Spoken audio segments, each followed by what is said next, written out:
الحمدللہ، اللہ تعالیٰ کا لاکھ لاکھ شکر ہے کہ مالک نے اپنی یاد کی توفیق اور موقع عطا فرمایا۔ لاکھوں اور کروڑوں درود حضرت محمد مصطفیٰ صلی اللہ علیہ وآلہ وسلم پر، جن کے طفیل مالک نے یہ مہربانی عطا فرمائی۔ سامعین کرام، اللہ تعالیٰ نے قرآن پاک میں ارشاد فرمایا، اور جب ہم نے موسیٰ علیہ السلام سے وعدہ کیا 40 راتوں کا، تو تم نے اس کے بعد بچھڑے کو اپنا معبود بنا لیا اور تم ظالم ہو گئے۔ پھر ہم نے تم کو معاف کر دیا تاکہ تم شکر ادا کرو۔ اور جب ہم نے موسیٰ علیہ السلام کو اپنی کتاب عطا فرمائی جو حق اور باطل میں تفریق کرنے والی ہے تاکہ تم ہدایت حاصل کرو۔ سامعین کرام، یہاں بھی اللہ تعالی بنی اسرائیل کو اپنے گزشتہ ایام یاد دلا رہا ہے، کیا واقعات ہوئے اور ان کے کیا نتائج ہوئے۔ حضرت موسیٰ علیہ السلام اللہ تعالیٰ کے اولو العزم پیغمبر تھے، کلیم اللہ ان کا خطاب تھا، اور وہ اللہ تعالیٰ سے ہم کلام ہوئے تھے۔ بنی اسرائیل حضرت موسیٰ علیہ السلام کی قوم تھی۔ ان کو حضرت موسیٰ علیہ السلام کے طفیل فرعون سے نجات ہوئی اور ان کے سارے دشمن غرق ہوئے۔ حضرت موسیٰ علیہ السلام جس وقت کامیاب ہو کر دریا سے پار ہوئے، ان کے سارے دشمن غرق ہوئے، اور حضرت موسیٰ علیہ السلام نے اپنا سفر بیت المقدس کی طرف شروع کیا، تو راستے میں اسرائیلیوں کو ایک ایسی قوم ملی جو بتوں کی پرستش کرتی تھی۔ ان کو بھی شوق پیدا ہوا اور حضرت موسیٰ علیہ السلام کی خدمت میں عرض کی کہ آپ ہمارے لیے اللہ تعالیٰ کا کوئی نمونہ بنا کر دیں تاکہ ہم اس کی پرستش کیا کریں۔ اس پر حضرت موسیٰ علیہ السلام بہت سخت خفا ہوئے اور انہیں سمجھایا کہ یہ بہت غلط بات ہے، یہ بت پرستی ہے، اس کے خلاف اللہ تعالیٰ کے رسول صلی اللہ علیہ وآلہ وسلم آئے اور تمہیں اللہ تعالیٰ کی طرف متوجہ کیا، لہٰذا اللہ تعالیٰ کو کوئی نمونہ، کوئی شکل نہیں اور کوئی مثل نہیں ہو سکتی۔ جب اس قوم نے حضرت موسیٰ علیہ السلام کے سامنے عرض کی تو اس قافلے میں ایک شخص سامری تھا جس نے یہ بات سن لی اور اپنے دماغ میں بٹھا لی کہ ان کا رجحان کس طرف ہے۔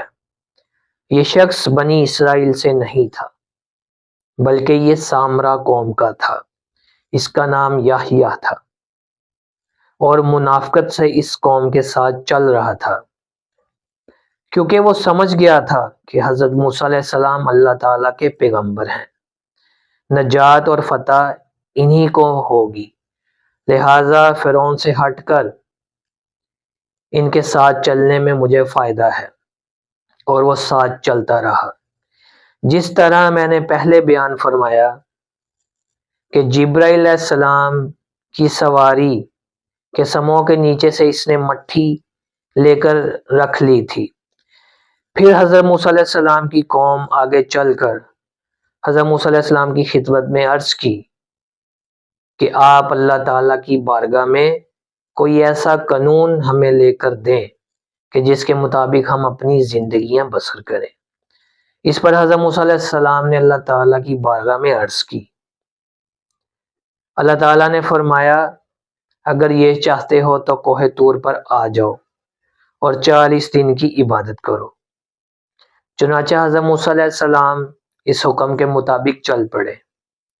اپنی قوم کو سمجھایا کہ اے قوم، یاد رکھنا کہ تم فرعون کے سخت عذاب میں مبتلا تھے۔ میں نے تم کو کہا تھا کہ نظر مانو جب تم یہاں سے نجات حاصل کرو گے تو اللہ تعالیٰ کی عبادت ہی میں ساری زندگی گزار دینا، اس لیے بھٹک نہ جانا۔ اللہ تعالیٰ کی عبادت ہی کرتے رہنا، اپنے اس وعدے کو یاد رکھنا اور اس پر قائم رہنا۔ حضرت موسیٰ علیہ السلام نے اپنے بھائی حضرت ہارون علیہ السلام کو پیچھے چھوڑا کہ آپ ان کی نگہبانی کرنا۔ حضرت موسیٰ علیہ السلام چلے گئے اور جا کر 30 دن اللہ تعالیٰ کی عبادت کی۔ جب کوہ طور پر جانے لگے تو دل میں خیال پیدا ہوا کہ 30 دن عبادت کرتا رہا ہوں اور صحیح طریقے سے منہ بھی صاف نہیں کیا، اللہ تعالیٰ سے ہم کلام بھی ہوں گا، اس لیے منہ کو صاف کر لوں۔ آپ نے اپنے منہ کو خوب دھویا اور کلیاں کی۔ اللہ تعالیٰ نے فرمایا تم نے یہ غلط کیا ہے، عبادت کی وجہ سے جو خوشبو منہ سے آ گئی تھی وہ مجھے پسند ہے، اب تم 10 دن اور عبادت کرو، پھر میرے ساتھ ہم کلام ہونا۔ چنانچہ حضرت موسیٰ علیہ السلام کے چلے کو 30 دن کی بجائے 40 دن کر دیا گیا۔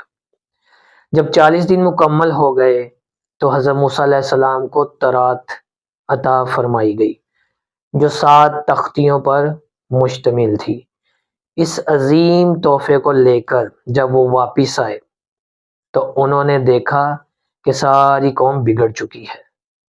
ہوا یوں کہ جب سامری نے دیکھا کہ حضرت موسیٰ علیہ السلام 30 دن کا کہہ کر گئے تھے اور 40 دن تک نہیں آئے، شاید وہ مر گئے ہوں گے، تو اس نے ساری قوم کو کہا حضرت موسیٰ علیہ السلام کے پاس کچھ نہیں تھا، یہ عصا وغیرہ بہت بڑا جادو تھا، میں اس سے بھی بڑا جادو جانتا ہوں جو میں تمہارے لیے کر سکتا ہوں، پھر تم اس کی پرستش کرنا تو تمہیں نجات حاصل ہوگی اور حضرت موسیٰ علیہ السلام سے بھی چھٹکارا ہو جائے گا۔ انہوں نے کہا اچھا کرو تم جو کر سکتے ہو۔ اس نے کہا کہ جو زیورات فرعونیوں سے مصر سے چلتے وقت تم قرض لائے تھے اور جس کے متعلق حضرت موسیٰ علیہ السلام نے حکم دیا تھا کہ زمین میں دبا دو، وہ نکال کر لے آؤ۔ چنانچہ وہ زیورات نکال کر لائے۔ سامری نے اسے پگھلایا اور ایک بچھڑا بنایا اور جوہرات اس کے کانوں، آنکھوں اور منہ پر لگائے اور وہ بہت ہی خوبصورت چیز بنائی۔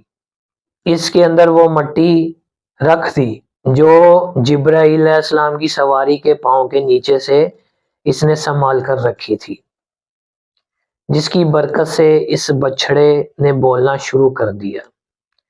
روایت میں آیا ہے کہ اس کے سر پر بال بھی آئے اور سامری نے کہا یہ تمہارا رب ہے، اس کی عبادت کرو۔ حضرت موسیٰ علیہ السلام تو مر گیا ہے، اب وہ نہ آئے گا اور نہ تمہیں تکلیف دے گا، تمہاری اس سے بھی نجات ہو گئی۔ سامعین کرام، جب حضرت موسیٰ علیہ السلام اللہ تعالیٰ کا کلام لے کر واپس آئے تو انہوں نے دیکھا کہ قوم بچھڑے کی پرستش میں مصروف ہے۔ بڑا خوبصورت ایک خیمہ لگایا ہوا ہے جس میں اس کو رکھا ہوا ہے اور اس کے سامنے عبادت میں مصروف ہے، لوگ ناچ رہے ہیں، ڈول بجا رہے ہیں۔ آپ بہت حیران ہوئے اور خفا ہوئے کہ اے قوم، اتنی جلدی تم ناشکری کی، تم کو ابھی اللہ تعالیٰ نے فرعون کے عذاب سے بچایا، پھر تم نے اللہ تعالیٰ کے سب احسانات کو فراموش کر دیا۔ آپ حضرت ہارون علیہ السلام سے بھی بہت خفا ہوئے کہ میں آپ کو ان کی نگہبانی کے لیے چھوڑ کر گیا تھا اور بہت سخت خفگی کا اظہار فرمایا۔ حضرت ہارون علیہ السلام نے فرمایا کہ میرے بھائی، میرے ساتھ صرف 12,000 آدمی رہ گئے تھے جو اللہ تعالیٰ کی عبادت کرتے ہیں، آپ ان سے پوچھ لیجئے کہ میں نے کتنا زور دیا کہ ایسا کام مت کرو، ان لوگوں نے میری ایک نہیں مانی، میرا اس میں کوئی قصور نہیں۔ حضرت موسیٰ علیہ السلام کو سخت غصہ آیا، آپ کے ہاتھ سے وہ تختیاں گر گئیں، صرف ایک تختی آپ کے ہاتھ میں رہ گئی جس میں قوانین لکھے ہوئے تھے۔ باقی تمام تختیاں جو اسرار و رموز والی تھیں وہ اللہ تعالیٰ نے واپس آسمان پر اٹھا لی۔ حضرت موسیٰ علیہ السلام نے آگ سے اس بچھڑے کو جلایا اور اس کی خاک کو دریا میں بہا دیا، لیکن ان اسرائیلیوں پر شیطان کا اتنا قبضہ ہو چکا تھا اور اس بچھڑے سے ان کو اتنی محبت ہو چکی تھی کہ جب اس کی راہ کو دریا میں ڈالا تو انہوں نے وہاں سے پانی پینا شروع کر دیا۔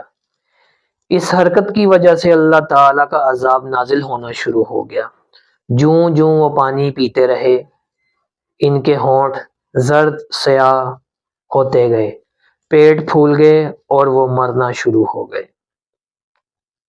اللہ تعالیٰ نے یہ قصہ بیان فرما کر بنی اسرائیل کو سب کچھ یاد دلایا کہ کس طرح تم پر احسانات کیے گئے، تم نے پھر احسان فراموشی کی اور اس کی وجہ سے تم پر عذاب نازل ہوا۔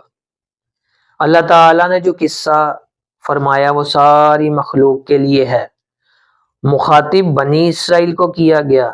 اس میں کتنی باتیں مخلوق کی سمجھ کے لیے نہایت ضروری ہیں، اس لیے اس قصے کو قرآن پاک میں بیان کیا گیا، احادیث میں بیان کیا گیا، اس کی تفسیر بھی لکھی گئی، اس کو بار بار سنایا جاتا ہے۔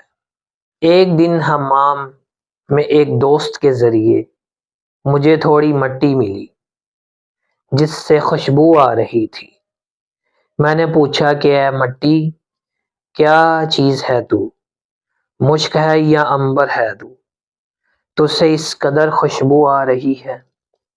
اس مٹی نے جواب دیا کہ میں تو نہ چیز مٹی ہوں، نہ مشک ہوں، نہ عنبر ہوں، بلکہ میں کچھ عرصہ پھولدار پودے کی جڑوں میں رہی ہوں۔ جمال ہم نشیں نے مجھ پر اتنا اثر کر دیا کہ مجھ سے اتنی خوشبو آنا شروع ہو گئی، ورنہ میں تو ہمتاً خاک ہی تھی۔ یعنی نبی پاک صلی اللہ علیہ وسلم کی غلامی اور نبی پاک صلی اللہ علیہ وسلم کے غلاموں کی نسبت انسان کو اس طرح مزین اور خوشبودار کر دیتی ہے کہ وہ رسولی انوار و تجلیات، وہ مضامین جو صدر مبارک رسول پاک صلی اللہ علیہ وسلم میں ہیں، نسبت رکھنے والوں کے قلوب میں منتقل ہو جاتے ہیں اور ان کے دل اور دماغ روشن ہو جاتے ہیں۔ وہ سب کے سب رسول صلی اللہ علیہ وسلم کے شیدائی پروانے اور اللہ تعالیٰ کے محبوب بن جاتے ہیں۔ وہ اس نوری سمندر میں اس طرح غرق ہو جاتے ہیں کہ جس طرح میاں محمد صاحب رحمۃ اللہ علیہ نے کہا، جب بارش کا ایک قطرہ دریا میں گر جاتا ہے تو وہ قطرہ نہیں رہتا بلکہ دریا بن جاتا ہے۔ اسی طرح جس کے لیے انسان اپنی جان گم کر دیتا ہے تو وہ اسی میں مستغرق ہو جاتا ہے۔ اللہ تعالی ہمیں سمجھنے اور اس پر عمل کرنے کی توفیق عطا فرمائے۔